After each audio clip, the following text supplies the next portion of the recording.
Hello bachcho, let's see this question. This question says an aqua solution containing 288 gram of non-volatile compound having the stoichiometric composition CXH2XOX in 90 gram of water and boils at 101.24 degrees Celsius at 1 atmospheric pressure. What is the molecular formula? Kb value for water is given 0.512 Kelvin per mole kg and the boiling point of water is 100 degree Celsius.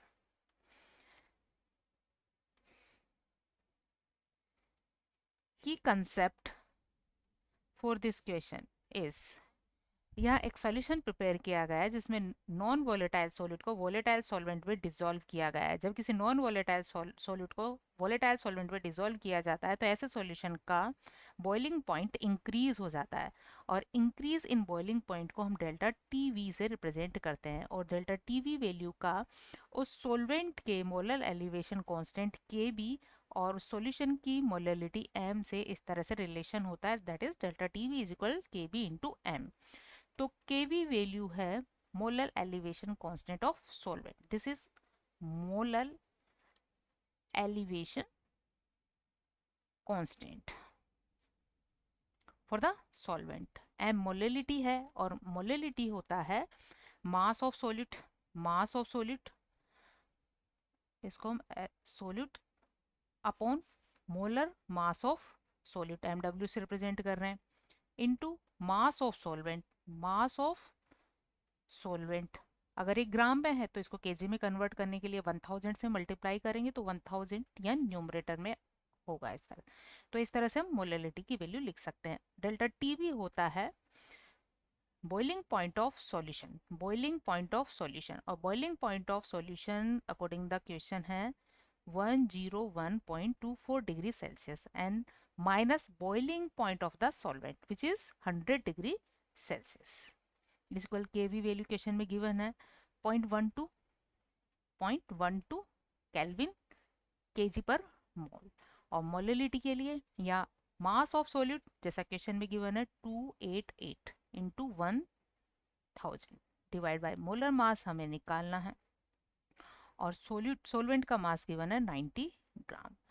सो इसे calculate करने पर ये value आती है 1.24 is equal 0.512 into 288 into 1000 upon M W into 90। So यहाँ से M W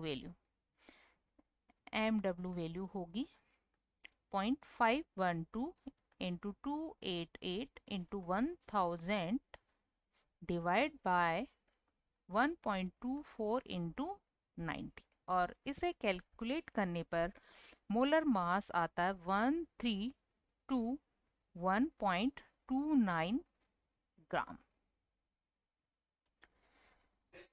so यहाँ से हमें एम डब्ल्यू वैल्यू मिल गई है। अब जैसा कि क्वेश्चन में जो कंपाउंड नॉन वोलेटाइल कंपाउंड है उसकी स्टाइक्योमेट्री इस तरह से गिवन है तो इस स्टाइक्योमेट्री का जो मोलर मास होगा मोलर मास ऑफ CXH2XOX किस तरह से लिखेंगे? कार्बन के एक एटम का मास 12 होता है तो एक्स एटम का होगा 12 इंटू एक्स। इसी तरह हाइड्रोजन के एक एटम का मास 1 होता है तो 2x इंटू 2x करेंगे और ऑक्सीजन के एक एटम का मास 16 तो एक्स एटम्स का 16 इंटू एक्स और ये मास किसके इक्वल है? इस मास के इक्वल है विच इज 1321.29 ग्राम। तो यहाँ से हम x क्या कर सकते हैं? कॉमन ले सकते हैं। x कॉमन लेने पर यहाँ क्या होगा? 12। यहाँ क्या रहेगा? 2 और यहाँ रहेगा 16 विच इज इक्वल 1321.29। सो इनका सम करने पर ये वैल्यू आ जाती है 30। तो ये हो गया 30x। 30x is equal 1321.29। सो यहाँ से x वैल्यू आएगी 1321.29 डिवाइड बाय 30 और इसे सॉल्व करने पर ये वैल्यू आ जाती है 44.04। तो हम इसको अप्रोक्स 44 ले सकते हैं। हम इसको अप्रोक्स क्या ले सकते हैं? 44। तो x वैल्यू क्या है? 44।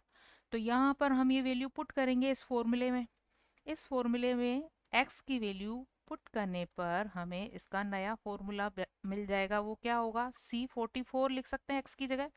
इसी तरह H 2 × 44 लिखेंगे और O x की जगह 44। तो यहाँ इसका फॉर्मूला बन जाएगा finally C44 H 88 and O 44.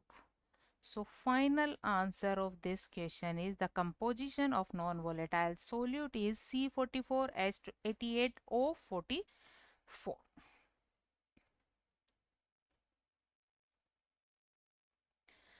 So हमें final answer मिल गया है C44 H88 and O 44. Hope you understood it well. Best of luck.